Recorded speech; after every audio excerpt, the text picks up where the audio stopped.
Bom dia, seres holísticos, como vocês estão?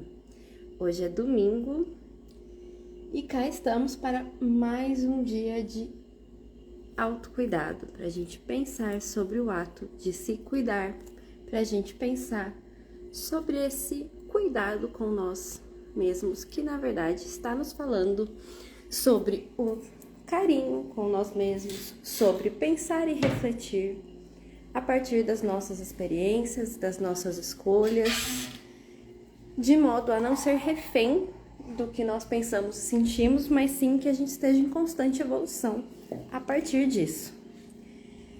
E daí eu venho falando com vocês sobre praticar o autodiálogo, sobre discutir com os seus monstros e os seus fantasmas, sobre questionar a si mesmo quando vocês ficam numa situação que paralisa vocês, se vocês têm alguma fobia ou algo assim. Eu tenho fobia de aranha, morro de medo, inclusive tem uma ali me encarando. E é uma ótima maneira de praticar o que a gente vem falando até então. Por que esse medo, né? Se questione. Por que esse medo? De onde ele vem? O que ela pode fazer assim de tão grave contra mim? Essa aranha? Tudo bem, você pode ter medo de uma armadeira, mas precisa ter medo dessa aranha? E aí você começa a ir criando as suas questões, o seu raciocínio em cima desse assunto, em cima desse medo, dessa fobia. E você vai argumentando racionalmente com essas ligações que acontecem na sua cabeça de forma irracional e assim, muito rápido, né?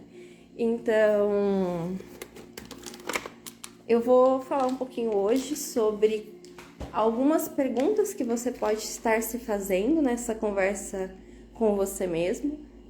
E eu espero que seja útil, porque às vezes a gente tem essa dificuldade, né? Eu tinha essa dificuldade, então vou me basear aqui na minha experiência e depois vocês podem até me contar como é a de vocês e se isso fez sentido ou se vocês tinham outras dúvidas. Até então eu passei 2 leituras para vocês. Autocontrole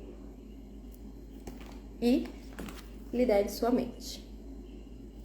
E eu estou finalizando a leitura deste aqui para passar para vocês. Controle o estresse.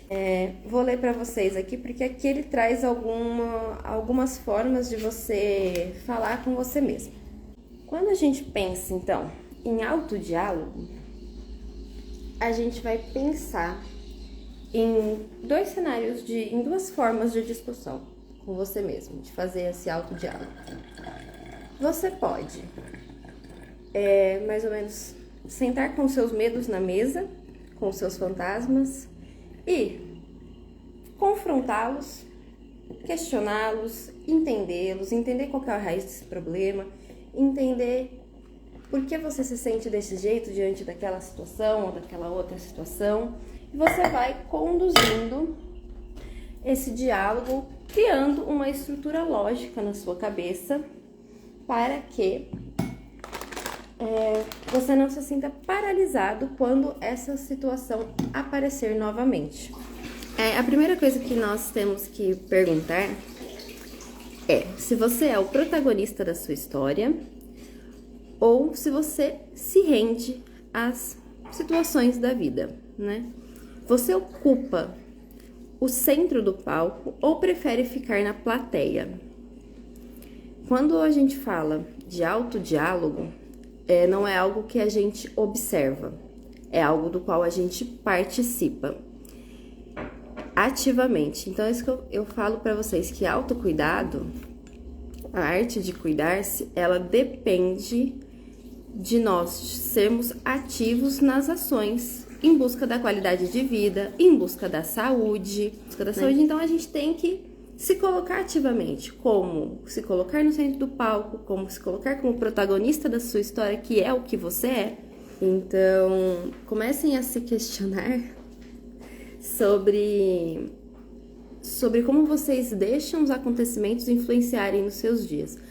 A gente não deixa 5 minutos de felicidade valer aquela felicidade grandiosa o dia inteiro. a gente fica bem. A gente curte ali os 5 minutos de felicidade e depois a gente fica bem. Por que com as coisas ruins a gente não faz o mesmo? A gente sente ali aqueles 5 minutinhos de coisa ruim, assimila aquela raiva. A gente pode até ficar meio sem graça no resto do dia. Mas a gente não pode ficar triste, a gente não pode permitir ficar com raiva o resto do dia, sabe? A gente hostil o resto do dia. Então, isso é besteira. A gente sofre mais de uma vez pela mesma coisa quando a gente se permite ficar com esses sentimentos. Volta ali para sua neutralidade, para sua tranquilidade, né? Olha lá o mundo lá fora, como ele é bonito. Eu tenho uma frase que eu gosto muito, que eu vi em uma tirinha, e às vezes eu posto ela aqui e vou ver se eu acho ela hoje para postar. Que fala assim: eu olhei aos céus pedindo por um milagre. E quando eu olhei ao meu redor, eu me dei conta que tudo era um milagre. O costume havia me cegado. Então, quando eu tô nesses dias, assim, precisando de um carinho no coração, digamos assim, eu lembro dessa frase. Eu paro, eu vou tomar um banho de sol, um banho de lua, um banho de chuva, se estiver chovendo. Eu vou olhar as plantinhas, eu vou procurar uma flor, eu vou olhar a natureza, e aí eu me lembro dessa frase e falo, o costume havia me cegado, que tem muita coisa ao redor. Eu vou conversar com alguém, se é um dia que eu tô precisando, né? E aí essa frase faz sentido e eu me coloco no meu eixo de novo pra não deixar aquela situação ruim me afetar assim tão drasticamente. Vamos falar um pouquinho então do estresse, mas depois você aplica isso para qualquer problema, qualquer situação na sua vida, tá? Como você controla o estresse quando o mundo parece desabar sobre a sua cabeça? Seu eu reage por instinto, agride quem o agrediu, ou se recolhe dentro de si, critica o circuito fechado da memória e recupera sua liderança, né? Então, quando a gente age no instinto, a gente é acostumado a bater o levou, né? A gente fica refém dessa situação quando a gente age no instinto. Aí ele coloca aqui, você critica o circuito fechado da memória e recupera sua liderança? Você não precisa nesse momento entender critica o circuito fechado da memória. Você vai simplesmente, porque é um conceito que ele desenvolve aqui dentro do livro. Mas você pode pensar então na seguinte questão, você pode pensar na mesa redonda do Rei Arthur. Pense nesse circuito fechado na memória como essa mesa e que as pessoas que estão nessa mesa são seus conselheiros e eles ficam te jogando informações. Então a gente olha para um filtro de café e a gente sabe que aquilo é um filtro de café. Você não tem que pensar para isso, você já tem esse conceito construído, você olha e algo te joga na memória o que é aquilo, para que aquilo serve, e é assim que a gente entende o mundo. E é assim que funciona quando a gente passa por situações estressantes ou de fobia ou de ansiedade, situações que tiram a gente do controle. Elas são situações de tensão que são ativadas a partir dessas memórias que são jogadas na nossa cabeça. Por isso que é importante a gente sentar e discutir com elas. Eu olhei a aranha ali e a minha cabeça automaticamente me mandou ir pra trás. Eu dei um passo pra trás. Gente, a aranha ela é desse tamanho, gente. E mesmo assim, o meu corpo reagiu indo pra trás. Reagiu antes mesmo de eu pensar. Eu olhei, vi a aranha e vim pra trás. Aí eu comecei, mas por quê? Precisa ter esse medo? Paraná. E aí eu consegui pegar as coisas que estavam lá perto. Eu não consegui matar ela ainda, que eu ainda tô trabalhando nesse processo também. Mas é quando você se coloca nessa questão de questionar esses seus conselheiros, né, e recuperar a liderança, né? A gente entra num momento de tensão e a gente fica paralisado, e aí a gente tem que racionalmente ir retomando o controle. No começo, gente, são passos lentos que nós vamos construindo. No primeiro eu reagi, depois eu pensei. Esse é o começo do combate à minha fobia, entende? Então é uma estrada que eu tenho que percorrer. Não adianta, eu li esse livro ontem e falei, não, agora eu não tenho mais medo de aranha, não vou mais reagir do jeito que eu costumo reagir. Não funciona assim. né? Eu tenho que construir isso, construir esse debate tem que ficar natural. Então, a primeira vez que eu ver uma aranha, a minha pergunta tem que ser, ela é grande o suficiente para eu sair correndo ou essa aqui dá para encarar? Entende? Então, eu vou ir moldando isso até chegar num ponto que eu não vou ter mais a fobia. Talvez medo, respeito, receio, porque são animais perigosos, mas essa que tava aqui, né, em cima do micro-ondas, não é uma aranha perigosa, não é uma aranha que coloca a minha vida nem a vida de ninguém em risco. Então não tem porque eu não consegui lidar com ela, mas isso é todo um jogo mental que eu vou ter que ir fazendo e discutindo aqui na minha mesa redonda com essas minhas memórias, com esses medos e entender de onde ele vem, por que tão rápido, por que desse jeito.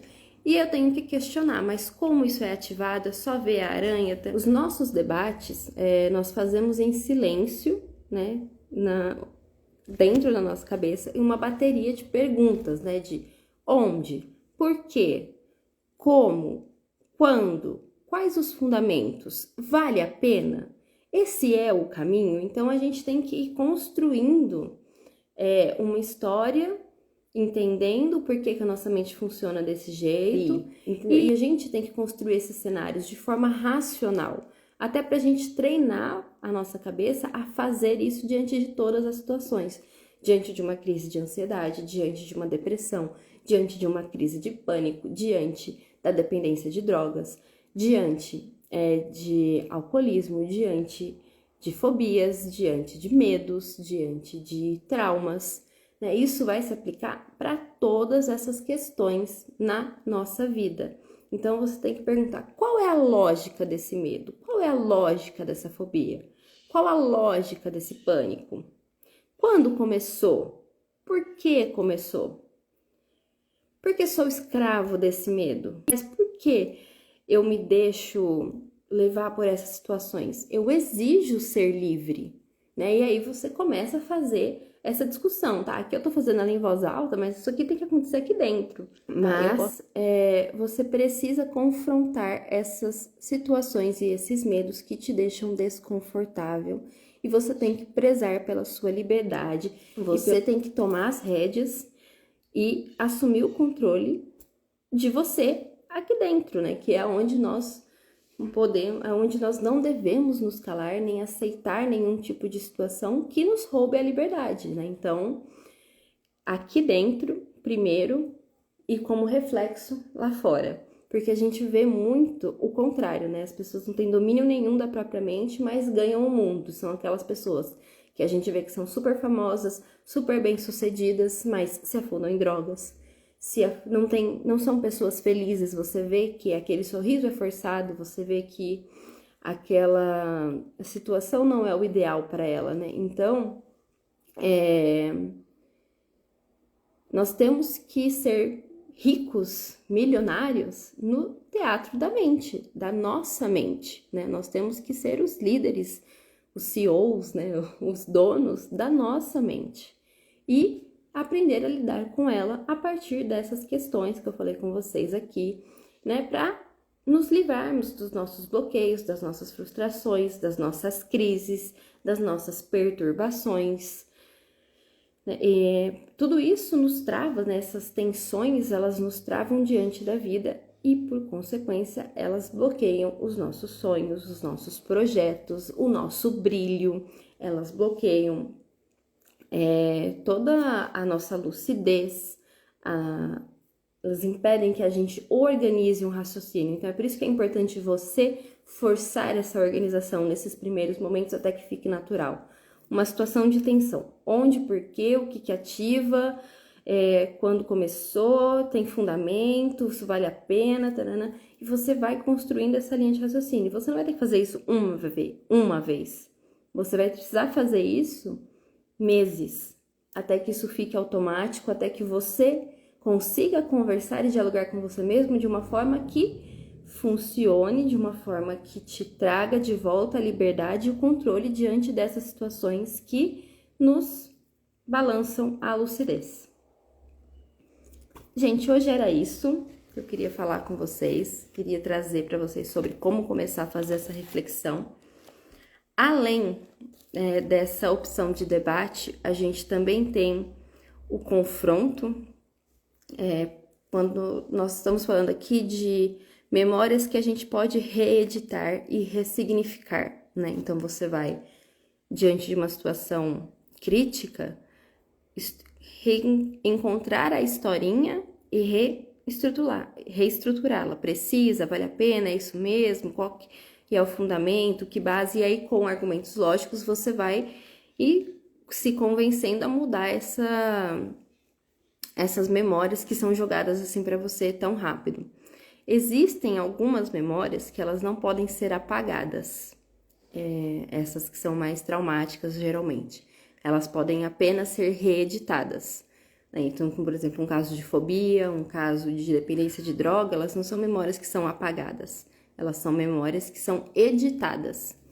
E para a gente fazer essa edição, o processo é um pouquinho diferente, porque a gente não consegue reagir na hora. Diante de um perigo realmente iminente, que a sua cabeça assim considere, você não consegue tomar uma atitude lógica, porque o seu corpo não te obedece. Então, você tem que agir de outro jeito para conseguir lidar com a situação quando ela acontecer. Então, quando a gente tem uma fobia, uma dependência, crises de ansiedade já em estado avançado, depressões profundas, crises de pânico, né? A gente tem que fazer essa conversa também, obviamente, mas a gente tem outras estratégias para lidar com ela nesse primeiro momento de impacto, né? Entrei em crise ou ativou o meu medo, a minha fobia, e agora como lidar com isso, que é o que a gente vai falar na live de amanhã, às 6h45. Nos vemos em breve.